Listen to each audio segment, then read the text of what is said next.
రాష్ట్రంలో కొత్త ప్రభుత్వం ఏర్పడి 100 రోజులైంది. ఈ 100 రోజులు అయి ప్రభుత్వ పరిపాలన ప్రారంభం కాగానే పెద్ద ఉపద్రవం వచ్చింది. కృష్ణానదికి గొప్ప వరదలు రావడం, ఆ వరదల్లో ఎన్నో వేల కుటుంబాలు నిర్వాసితులు కావడం, ప్రజలు అన్నవస్త్రాలకి అలమటించడం లాంటివి కూడా సంభవించాయి. అటువంటి విపత్కర సమయంలో రాష్ట్ర ముఖ్యమంత్రి గౌరవనీయులు శ్రీ నారా చంద్రబాబు నాయుడు గారు జేసీబీ ఎక్కి పడవలో ప్రయాణం చేస్తూ బురద నీటిలో నడుస్తూ ప్రజలందరికీ కూడా ధైర్యాన్ని కల్పించి నేనున్నాను, బెంగ పెట్టుకోవద్దు అని చెప్పి వాళ్లలో ఒక స్థైర్యాన్ని నెలకొల్పారు.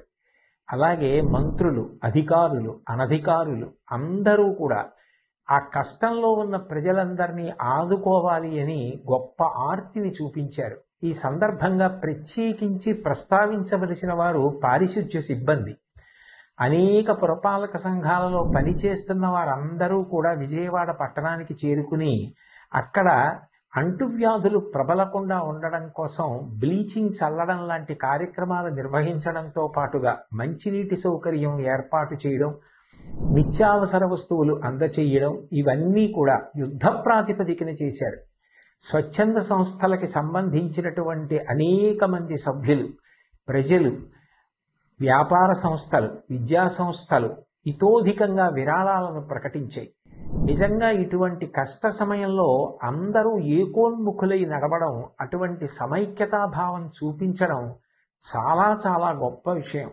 భాగవతంలో పోతన గారు ఒక మాట అంటారు, పరహితము చెయ్యునెవ్వడు పరమహితుండగును భూత పంచకమునకును, పరహితమే పరమధర్మము పరహితునకు నెదురు లేదు పర్వేందుముఖి అంటారు. పరుల యొక్క హితం కోసం ప్రవర్తించే వాళ్ళు ఎవరుంటారో వాళ్ళకి పంచభూతాలు కూడా సహకరిస్తాయి. ఇటువంటి కష్టకాలం వచ్చినప్పుడు ప్రజలందరూ కూడా ఒకే త్రాటి మీద నిలబడడం, అంత గొప్ప సమైక్యతా భావంతో కష్టంలో ఉన్న వాళ్ళందరినీ ఆదుకోవాలని ప్రయత్నించడం చాలా చాలా గొప్ప విషయం.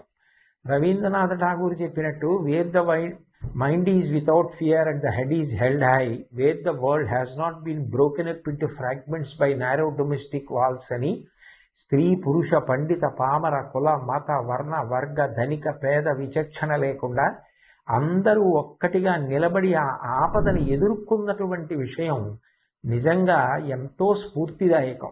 రాబోయే కాలంలో కూడా సుపరిపాలన ప్రభుత్వం అందించడానికి, ప్రజలందరూ సమైక్యంగా ఉండి ప్రగతి బాటలో నడవడానికి కావలసినటువంటి మంచి బుద్ధి వైభవాన్ని పొందడానికి భగవంతుడు తన ఆశీర్వచనాన్ని అందించాలని, ఈ రాష్ట్రం బాగా వృద్ధిలోకి రావడానికి అది కారణం కావాలని నేను భగవంతుణ్ణి ప్రార్థన చేస్తూ, నిజంగా ఈ కష్టకాలంలో అంత గొప్పగా నిలబడిన అందరికీ నా హృదయపూర్వక నమస్కారాలు తెలియచేస్తూ సెలవు తీసుకుంటున్నాను. స్వస్తి.